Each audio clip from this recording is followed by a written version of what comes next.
Welcome to Recruiting is No Joke. I am your host, Joel Algie. I am, as always, super excited. I'm back off the road. You guys will have seen the last few episodes. We were at RecFest in Nashville. And now I'm back in my recruitment cave, and I have another amazing guest. I promise you guys this is going to be a great episode. And I know I say that about a lot of my episodes, but this will be the best. So I have Nicole Hirsch with me. Nicole, welcome to the show. It's good to have you here. For Joel? anyone that doesn't know you, I like to say, why don't you give us like a quick bio? Like, who are you? What do you do? And who do you do it for? Yeah, that's big shoes to fill. So let's go. I'm hoping we can get a little tactical here today too. Talk about some real stuff. So I love hope it. that works. Yeah. I love it. Cool. Yeah, So- let's get into it.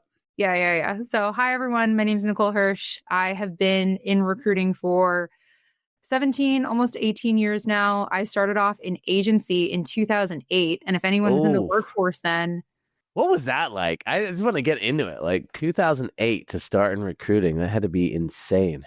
2008. So hang on, I'm going to make it worse. I was recruiting for mortgage companies in Philadelphia. Oh, wow. I can't It was even not imagine good. that. It wasn't good. I didn't. So you were recruiting for like mortgage agents? Yeah. So hiring underwriters and whatnot, and The demand must have been crazy. it was down. It was up. And I was right out of college. Didn't have any idea what regular volume looked like or anything else like that. So that was interesting. So I didn't think I wanted to be a recruiter based on that experience, but I stuck with it and I did agency for almost 3 years and then I went in-house. I've worked in ed tech. I've worked in marketing tech. I now work in HR tech.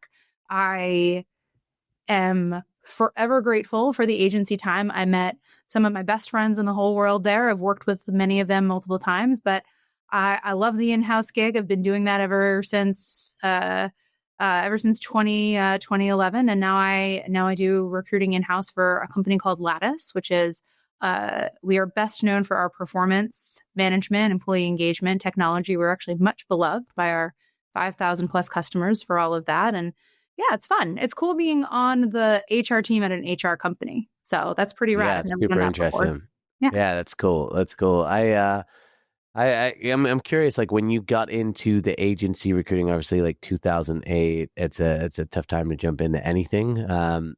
But like, did you know kind of right away when you got in the agency, like, hey, I actually want to go internal, or like, what was that process like? I did not know. I was still trying to figure out how to even recruit and what good recruiting looked like. Yeah. And what I figured out pretty quickly was that at the time, I wasn't a great volume recruiter. I found out that I was actually a much better deep dive recruiter. So the more technical roles, the hunt, the tricky matches, there's not a lot of people in the market who have this skill set. That's actually where I did a lot better, where I could take a little bit of time. And I think that made a lot of sense because I was learning and you actually had time to learn through the course of those searches. But no, I wasn't sure what I wanted to do. I studied marketing. I thought I wanted to go work at an ad agency, and then I thought I wanted to go work in education. So I took the option of going in-house at an education company as my bridge there. And I thought for years and years that I didn't want to stay in recruiting. And I took a brief stint on doing more of an education job. And then I realized that the reason it took me so long to do that was because I had spent the last 10 years recruiting, building up my career, recruiting every job that existed in the companies that I worked for, and building up recruiting teams from just me and, one other person to, teams of over a dozen. And I said, wait a second. A couple months after I left, wait, I love this. Why did I leave? And then I went back and never looked back. So I love that. Yeah, I mean, look, you can try and get out of recruiting, but it'll always get you back. Back in. Although in the last few years, I know we've seen a lot of people exiting the industry because it's those ups and downs. It can be tough, and particularly right now, we were just right before actually pressing live, we're talking about some of the major layoffs that are going on. And I'm curious, like you've kind of been, you've been around during the Great Recession, or that's kind of when you started. Does it feel similar? Is it different? Like, what's your kind of feel? Obviously, you were in a slightly different position, but like you're working internal now. Is it giving you like the 2008 vibes in terms of like how many applicants you're getting? Like, what are you kind of feeling? And is there a comparison there between that time period and now? That's a good question. And this is where we should be looking at history, just kind of like we should be looking at history and life and be students of what's happened in the past. But you got to look forward at the same time. When I was doing all of that in 2008, I was working with a lot of people who'd gone through the .com bubble.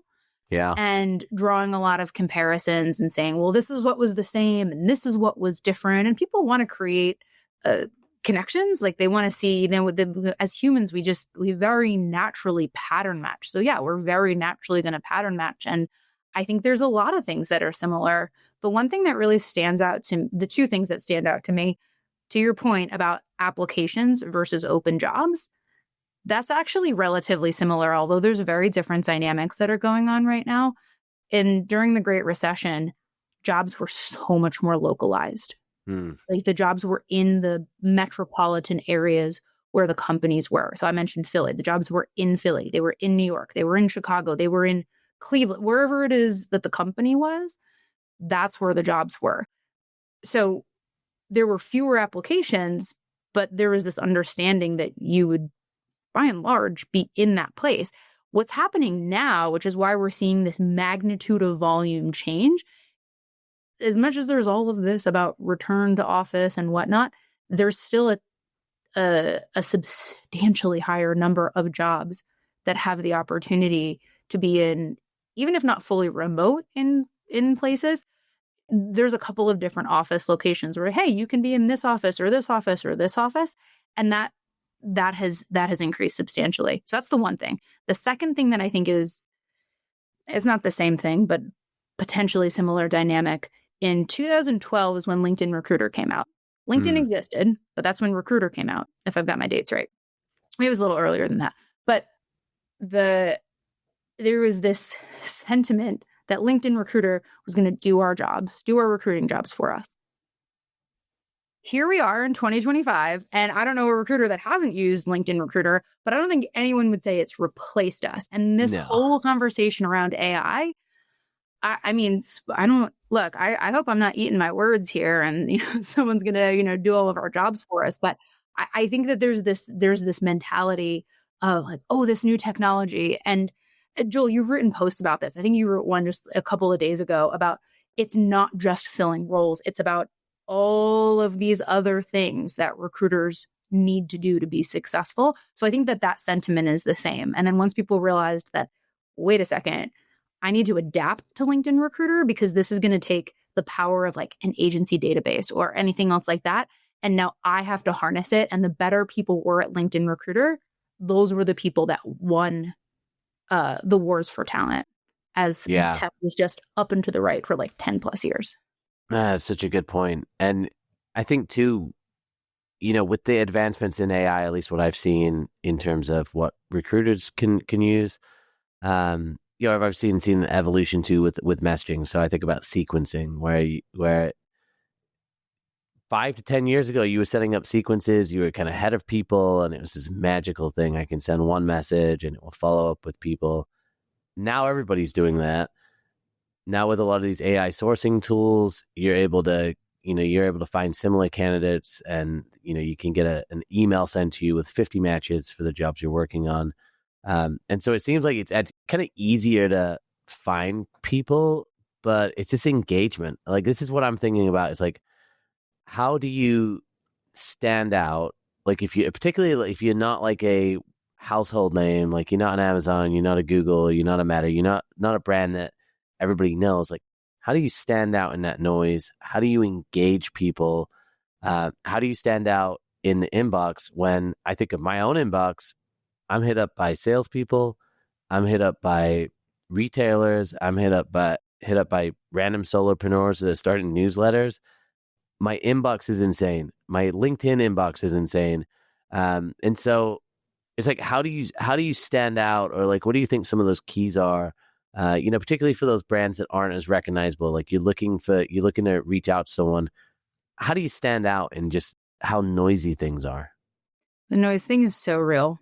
And it's if anyone, I know you have a lot of folks who work in recruiting who are listening here, and I'm assuming that most people know of that LinkedIn other inbox, but I try to stay out of there because that Yeah, oh, I just love that bums inbox. me I love out. that.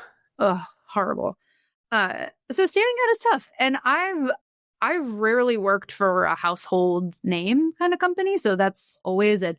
The first in-house job that I had, all of our marketing dollars were spent on our building our customers Totally. up. None of it was for employer brand. Like we Yeah. were intentionally in the background of our customers, which meant anything that was employer related, it was all coming from the recruiting team, every last bit of it. So I feel that big time. I have a little bit That's more. kind of what you get in agency too, right? It's like Yeah, you kind of yeah. you're not even necessarily even able to say sometimes the company you're working with, or it's confidential. So you kind of have to figure out a way to get out of that, to get away from the noise, I think, in that. But yeah, So hot take on this, spicy take maybe. Um, don't use AI. Like honest to God, I this love is that.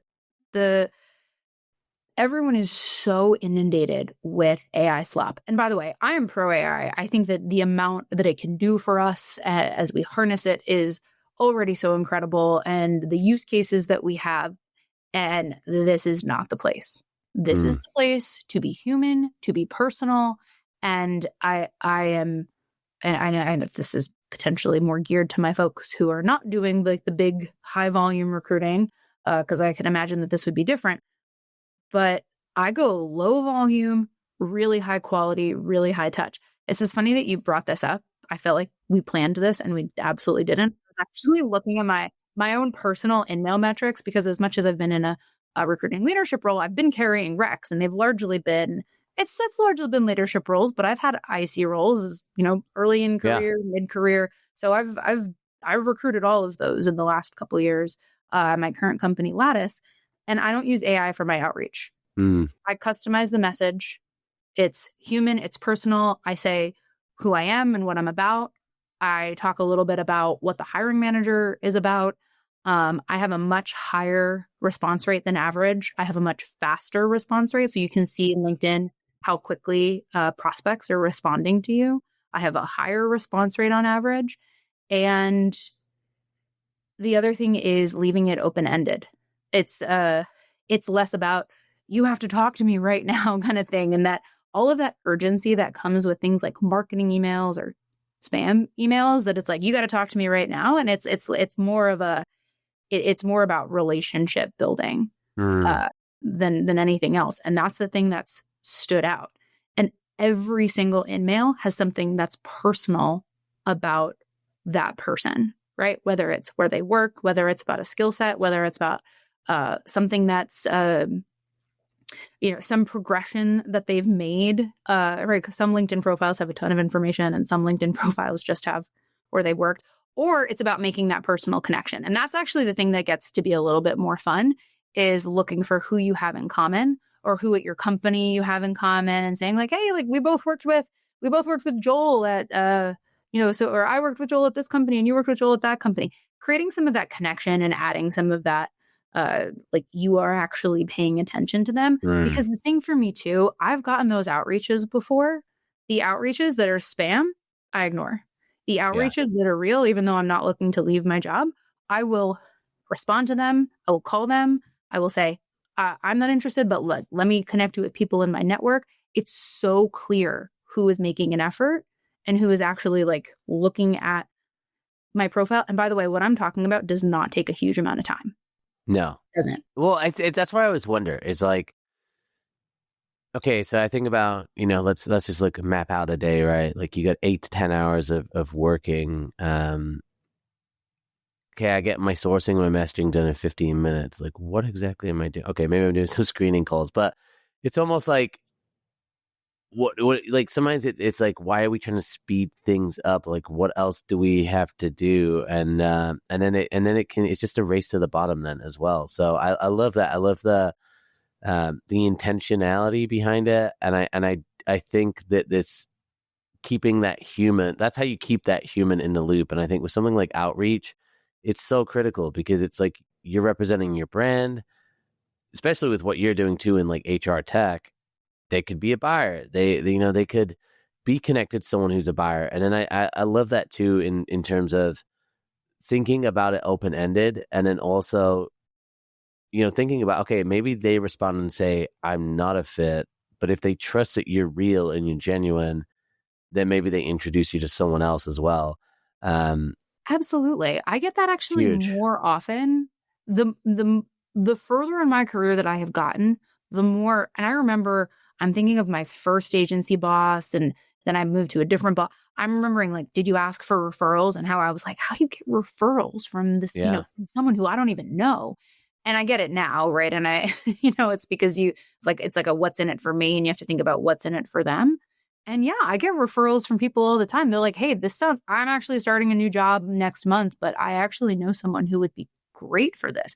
If you are that compelling, and I wanted to add on to what you were saying, yeah, I'm representing my company. I'm representing myself too. yeah, it's That's huge. my LinkedIn profile that they're seeing. And as much as, I've been with companies for long periods of time.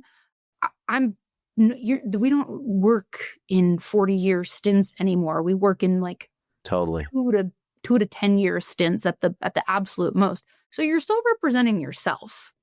And I the love that.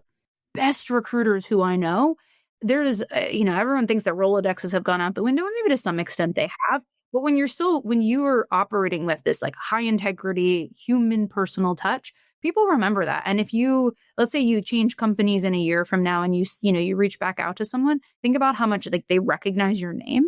Yeah. And if they had a good experience with you, so yeah, you're representing your company, but you're representing you as a person too. I think this is just huge across the board too. We were talking about on another show I was on, um, the critical importance right now of being curious about AI. Um, but I cannot get away with without thinking about how important intentionality is with relationships, with connections, with humans, because it's just something that's not going away. And it's like in everything that you're saying, intentional with your messaging, right? You're trying to create that real human connection. But at the end of the day, like that, as recruiters, whatever area you're in, if you're looking for a job, if you're a salesperson, if you're, um, if you're in HR, whatever field you're in, that ability to connect with people and that network that you have, to me, that is just becoming more and more valuable. And it is kind of like your brand, but it's also your network as well. And it's like this culmination of both of them together. Um, I'm curious. Like, obviously, I love that approach, by the way, of with outreach, getting not being so AI reliant, and I'm 100% on board with you. What are some areas that you are excited about? And you mentioned like AI is helping you in a lot of ways. Like, how do you, I guess, assess where you use AI in your process, and like when you're working with your team, how are you looking at like, okay, how do we implement, and what are the processes we're looking at actually using AI in, so we can get better with some of this human outreach? Totally, totally. And this is where it's like, how do we, like, I'm always thinking, how do we keep the relationship first? Mm, Because recruiters have such hard jobs. There's so much to do. I think about, I probably shouldn't love these, but I love the memes that's comparing recruiters to, other workers, and how like recruiters will, they're at the hospital and they're still like taking a call, and they're like, will you accept this job? Right. the And it's wedding day, you just wedding day. yeah, Yeah. The yeah. whole shebang there. So it's I true. worked on my honeymoon. I'm sad to say it. Like, isn't that Oh, sad? I closed a deal though. It was like it was nice. yeah, I get some grief for my husband on this as well, but it's like, really, and I'm like, I know, but I just, there's the amount of times that I've been, on my old school, wired headphones, pacing around, gesturing as I'm on the phone, and Yeah, he's uh, like, it's a couple's massage. What are you doing? You're closing a deal. Leave me alone. Exactly. I'm closing a deal, closing a candidate. Exactly. So I think about all of the areas of recruiters' jobs that, like, you think about, like, what gives recruiters the energy and the enthusiasm, and what makes them feel, oh, this is just a drag on my time. And yeah, it's important, but, so for those things, I think about, and by the way, it's not AI interviewing. It's not it. AI interviewing might happen. Oh, I'm you see my actually, post this week about this too, like where I don't know. I won't get into that, but we you're can, not a fan of the AI interviews. That's interesting. I, I'm not a fan of the AI interviews yet. I just think the technology is not there yet. Okay, I okay. think it could be. We'll see. But I'm actually hopeful. I implemented video interviewing through a non AI, but just video interviewing, which took a ton of change management back in like 2016, and no one was doing that. And I got a ton of flack for all of that. So we can talk about all of that. But I bet you. Well, look. That's one of the. You want to go trending on anywhere. If you want to go on in like recruiting hell on Reddit, just tell everybody that you instituted one-way video interviews. That people hate that. people hate it. Which like I kind of get it, but then I'm also like, I don't know. Sometimes I think people people kind of overinflate things a lot. I don't necessarily see that big of a deal with it, but I know people don't like it. Well, let's stay on that for a second. So the one that I implemented in 2016, we had a very narrow use case, and we were hiring basically inside salespeople. And Okay. the amount of time that it was taking us, we were behind hiring for that role for literal years. Wow. And I was, it was behind before I got there. It was behind when I was there. And I worked with one person on my team in particular, and she was she started off as my intern, became my like recruiting coordinator, junior recruiter, and she has a brilliant operational mind. And she was the one who was really my partner in setting this up. And what we did was we were like, how do we make this really high touch? How do we make this a great experience for our candidates? We recorded professional videos with our CEO, our head of sales, managers and ICs throughout the sales organization, people from the HR team, to do intros about what our company was all about, intros about what our sales organization and the values of that sales organization were, and what you would get from a career at the company. We had managers and ICs and HR people recording the questions. So that way it was this like very like high touch experience, even though it was one way. So this is the type of thing that takes a ton of setup. So we had to almost like go slow. We went so fast the year we got it done, and we got a ton of positive feedback from candidates. And it was actually more inclusive in a lot of ways, because instead of candidates needing to do interviews during our working hours, which was all East Coast time, 9 to 6 or what have you, we had people who were working retail jobs or had family responsibilities that wasn't going to work. They could now do their interviews any time of day. They didn't need a laptop. They could do it just record it on their smartphone. Okay. And we had a handful of situations where someone was like, I was just so nervous. We're like, okay, like, here you go. Like, and it was, I think I can count the number of times we did that on one hand. And I think it was even less than that. And we gave people the opportunity to re-record. We got all of our like the first year we implemented it, because we had it kicked off in like the beginning of a calendar year. I told you we were behind for 5 years straight. We got all of our hiring done by August that year. And well, there you go. Great response from candidates. Our quality of hire went up. We still had recruiters, actually, like anyone who passed a video interviewer, the recruiter would still call them and say like, hey, got your video submission. Just wanted to confirm a couple details for you. See if you had any questions for me. But then she was able to knock out dozens of those calls in a day, because they weren't scheduled phone screens. And they were just, quick touch point calls where she was still building the relationship with them. And people loved it. They were like, this is great. It's not a really heavy interview process. So it's an example of something that's not AI, but it is some automation. Well, that's what I'm interested about, though, because kind of what you described, I'm like, those are a lot of the arguments for like an AI interviewer, right? Like you get thousands of applicants and you have an AI kind of screen, and then, then the recruiter can go into those calls, with a little, they can kind of dig a little bit deeper in person. So I'm curious, like, is it just like you don't think the tech's where it's at, or I mean, I guess I'm curious there because that's a lot of the same arguments for the AI interviewers. I think the AI will get there, but I think that the tech is just. I haven't seen anything great yet, so I'm hopeful that it's going to get there very shortly. And then here's the other thing that's a factor here too, which I hate having to say this because I'd rather just go fast and figure stuff out. There are also regulations that are coming out at the state level around automatic decision making, where by AI, the candidates have to have the opportunity to opt out. And I think that there's probably going to be, so there's going to be regulation coming. That means there's usually litigation that's coming.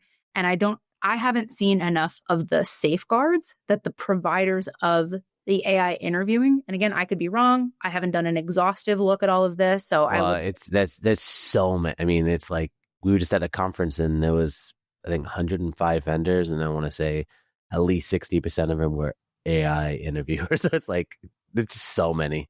Yeah. So it's like, I want someone to come at me in the comments, tell me that I'm wrong. And I would love to be wrong about this. But we as recruiting professionals right now, we need to rely on the folks who are creating the technology and distributing the technology to help us with safeguards around the regulations that are coming. You think about something like GDPR, right? And GDPR was a really big deal for a long time. And now every applicant tracking system, in order to be GDPR compliant, has all of the safeguards in it. It's all built right in.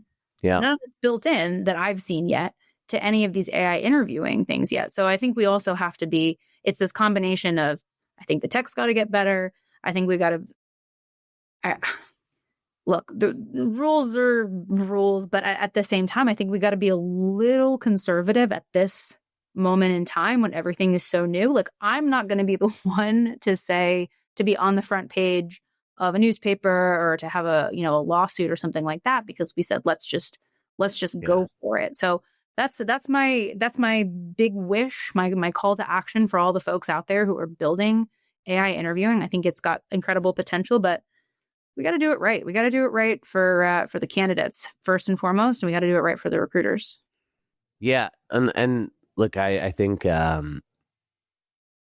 jumping into things is it is a dangerous game as well. And I mean, I've already seen a couple of the AI interviewers trending on social media because people, it's like people are smart. They know how to mess with things and kind of make you look bad within it. And so I think it's being smart. I think my hope is that the tech does get there. And I think in this moment in time, one of the biggest challenges is there's a big supply of a certain type of talent and there's just not that much demand for it. And I think, like, I've seen it for a number of years with recruiting. I mean, it's just such a good example where, I saw it firsthand. I was recruiting recruiters in 21 and every recruiter I talked to had 8 offers and, they were making so much money working remotely and they're like, I'm not interested. And then it was like literally in a 6-month span, same recruiters are reaching out to me. My recs are getting low. I don't know what I'm going to do. I don't know what I'm going to do. I'm freaking out.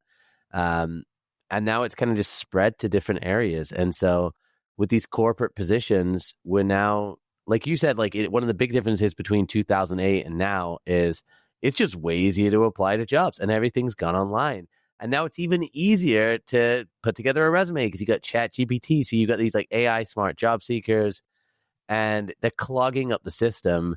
And so I think probably the biggest thing I would be excited about with any type of AI interviewer is I just imagine a world where you apply for a job, and I love that opt-in, opt-out, but I love the idea of like kind of forcing people to think a little bit more about the jobs that they apply to, so we can just kind of on both sides get rid of the numbers game, because the numbers game right now is just not helping anyone. And when I coach job seekers, I tell them like, hey, you got to apply to more jobs than you think. Oh yeah. Which adds to the numbers game, but it's also like, you can't just tell a job seeker, hey, just apply to 5 jobs a month, you'll be fine. They've got to keep the volume up because it's competitive. But then at the same time, you've got to balance that with the quality. Like, you still have to apply to jobs you're qualified for. And it's like even the misinformation out there about, it's like qualification isn't, can I do the job?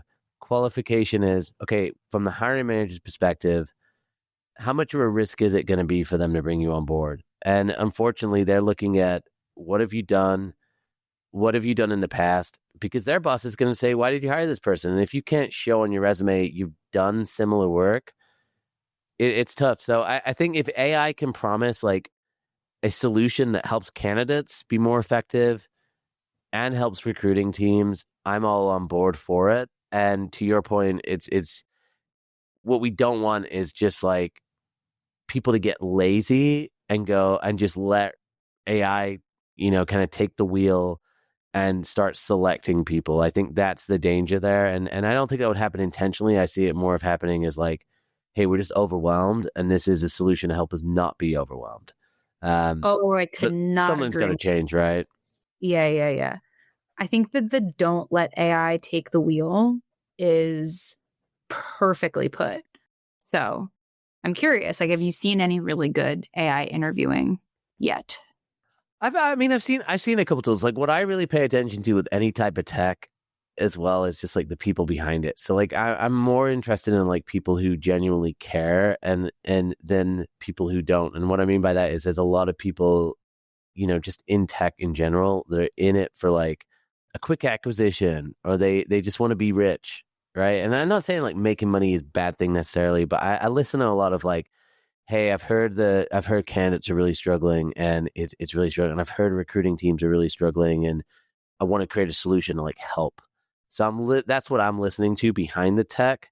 And to be honest with you, I think a lot of the tech is kind of similar. Like I've seen the voice AI interviewers, I've seen the kind of the classic chatbot type things. And I think from the candidate perspective, it's really interesting because I think a lot of recruiters assume like, oh, all candidates, they wouldn't like it. But I've interviewed real people and it's really 50-50.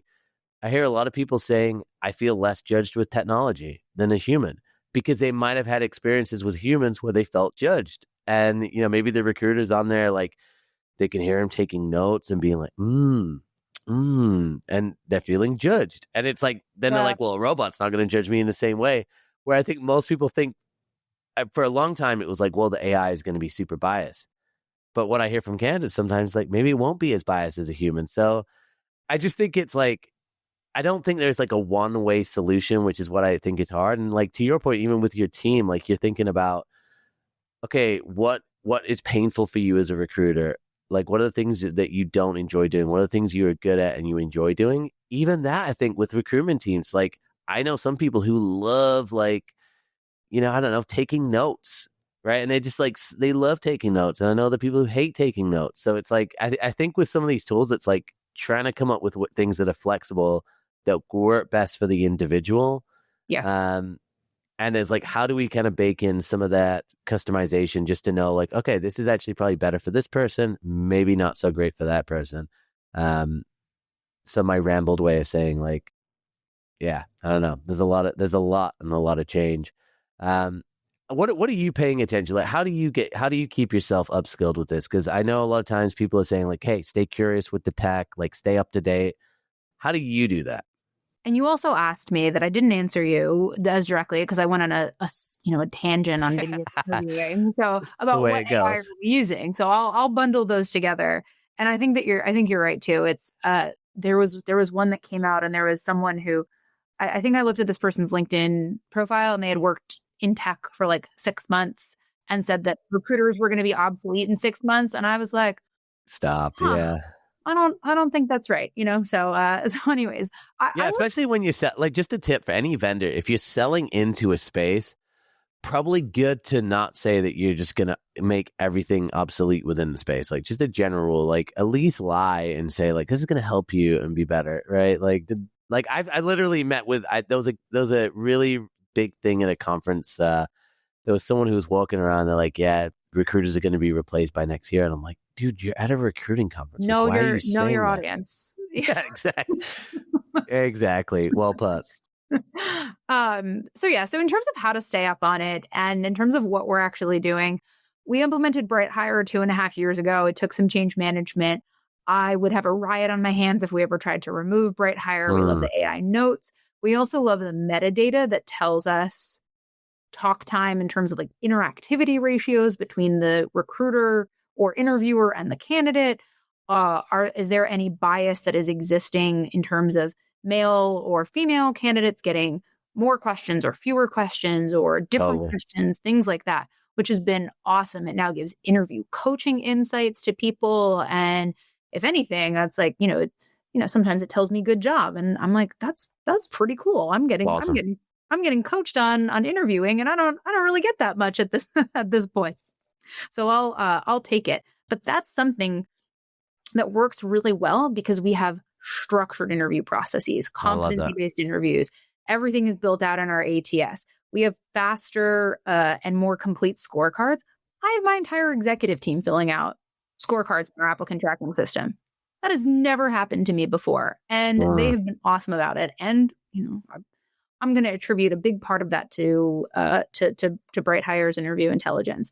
The other thing that we're tinkering with and trying to stay up on right now. By the way, I love that because I think sometimes I've heard people get critical with the note takers, and I'm like, no, interview intelligence, that's where the value is, because then you can train and you can keep people accountable and you can like help them get better.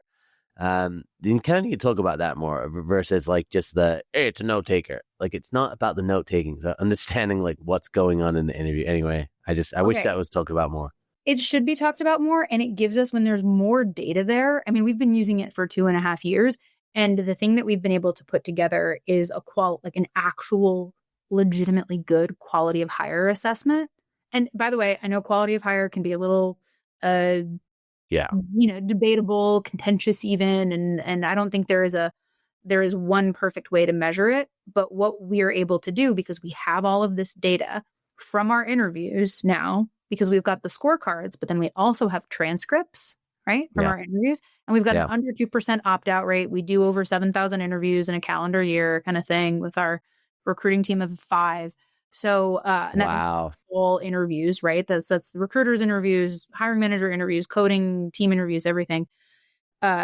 We can now link what strengths did we correctly identify in the interview process? What areas for coaching did we correctly identify in the interview process? Not just the recruiting team, but the interviewing team too.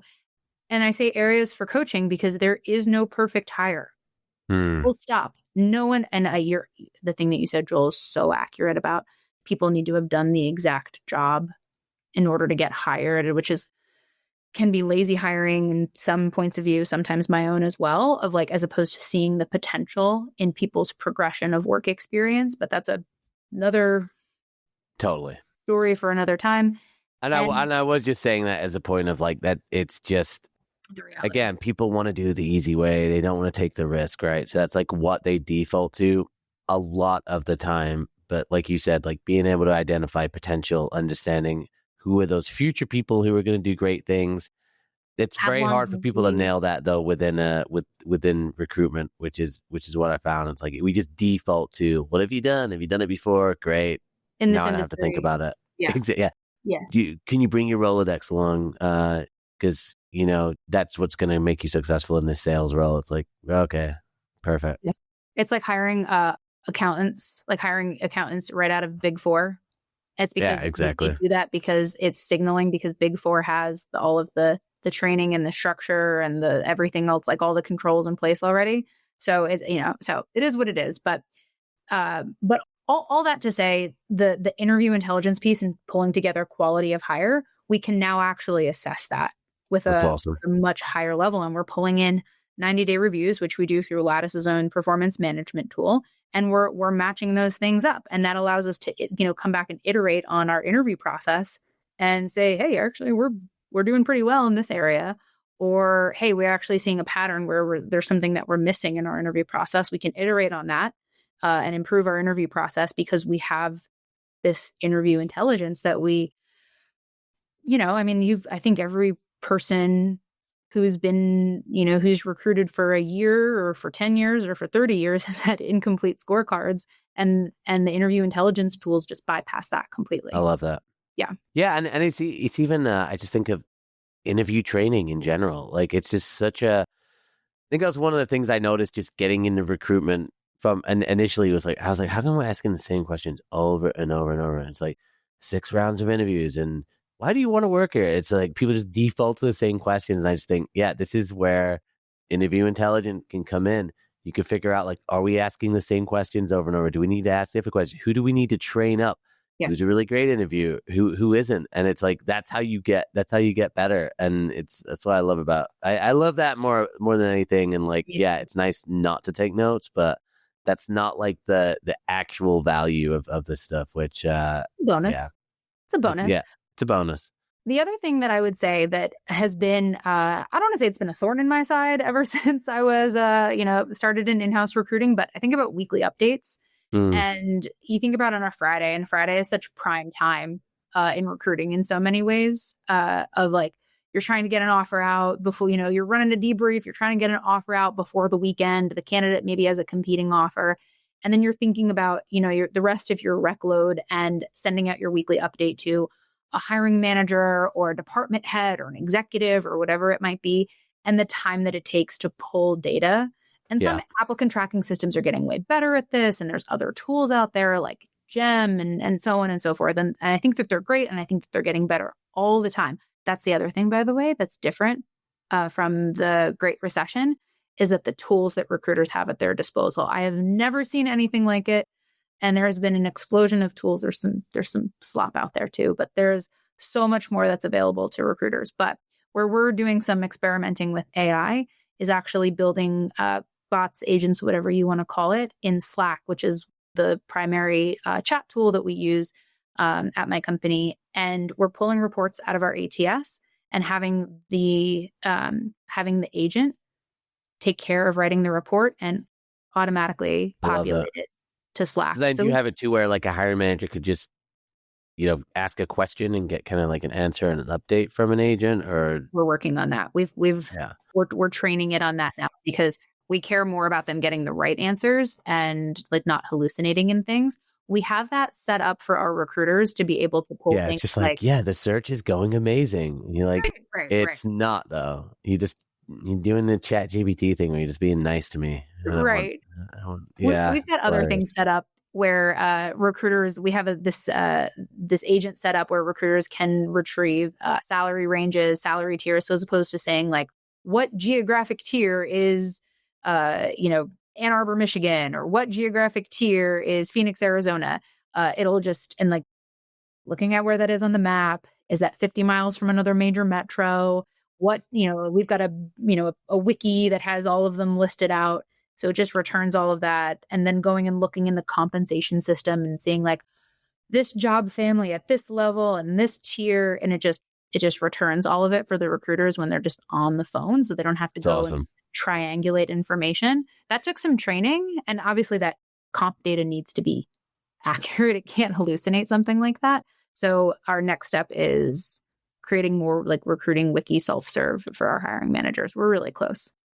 Really close. So do you think you'll have like somebody responsible for like the quality assurance on that at some point? Or like, I guess, how do you kind of manage that?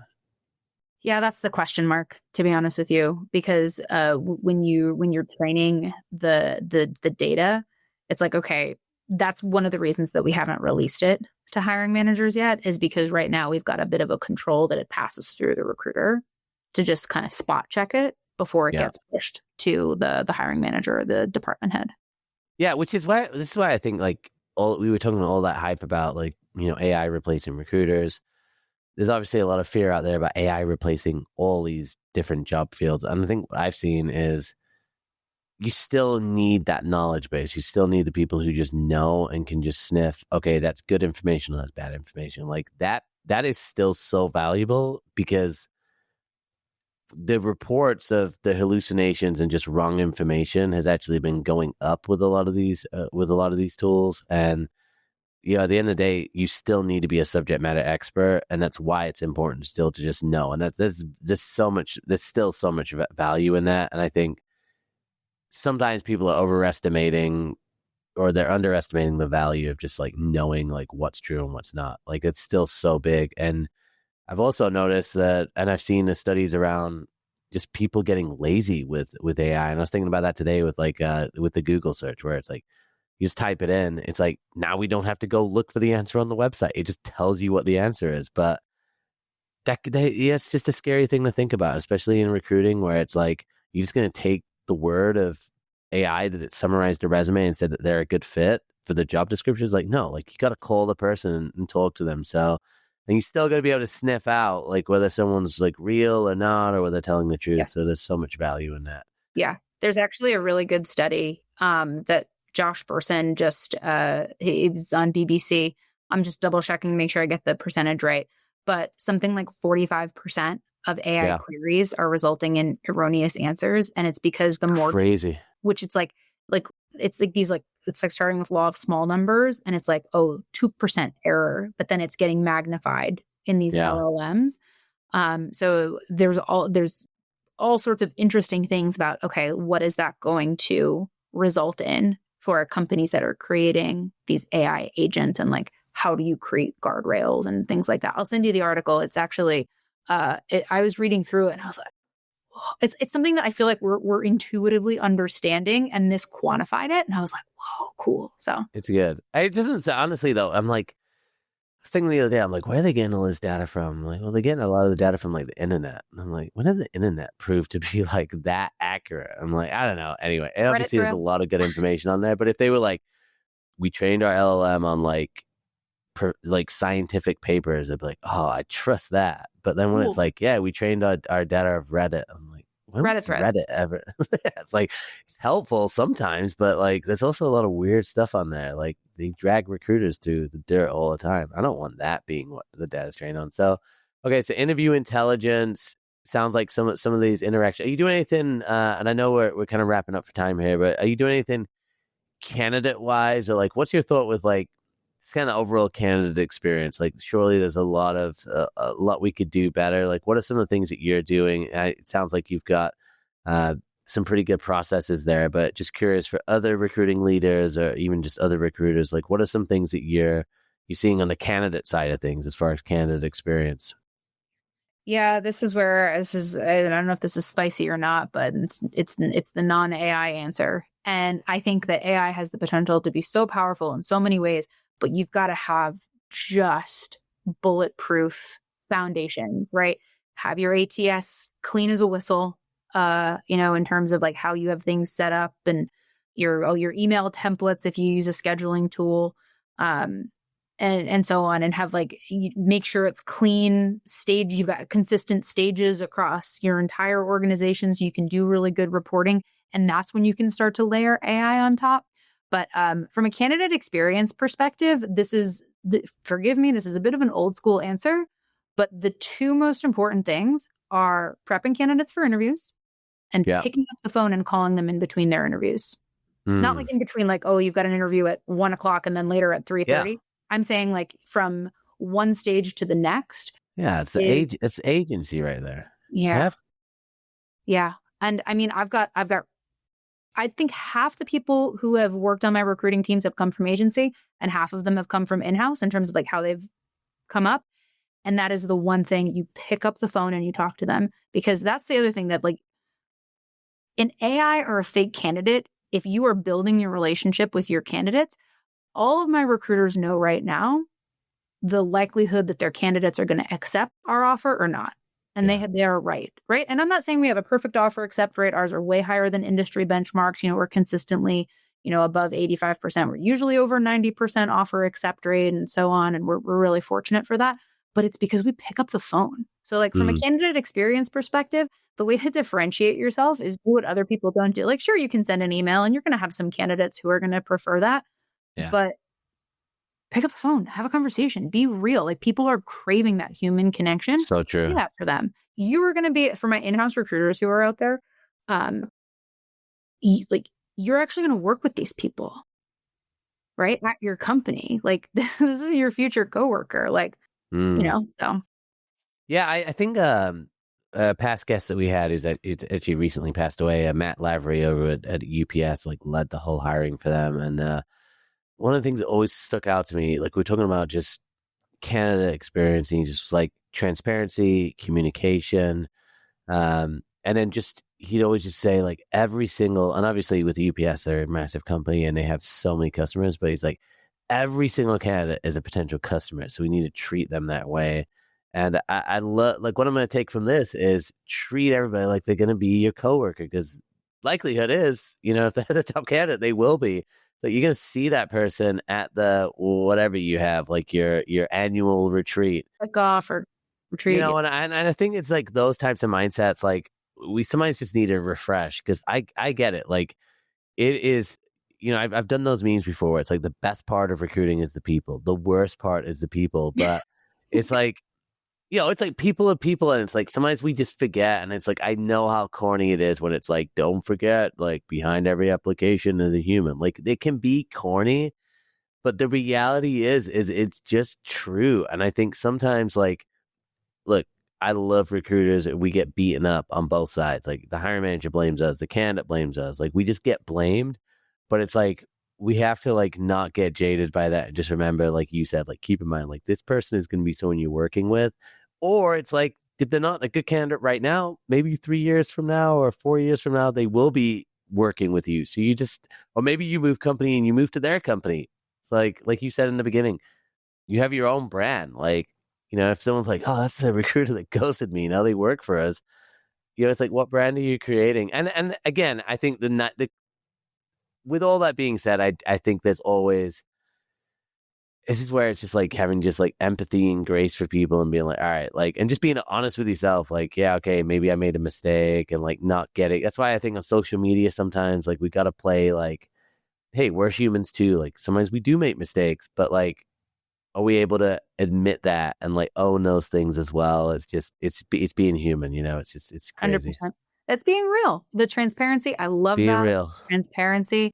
And it's, I don't have the answer right now. And I'm going to get you the answer. But yeah, being real, being human. Pick up. I love it. I love it. My big takeaways here, like, I think I'm just going to, I've got a training coming up where I'm going to be helping a team out with some outreach. And I'm like, use AI sparingly. Like this human, that first contact, the more human, the better, especially nowadays. Like I see on social media, it's like the more real content you do, that is what people are looking for. It's kind of crazy. So you're giving away my secret sauce here, Joel. You're giving to everybody now. No one's going to be using AI. Like all these AI vendors are going to be pissed. But Nicole, what's the best place for people to find you? Where can they find out about opportunities, about Lattice as well? Where's the best place for people to go?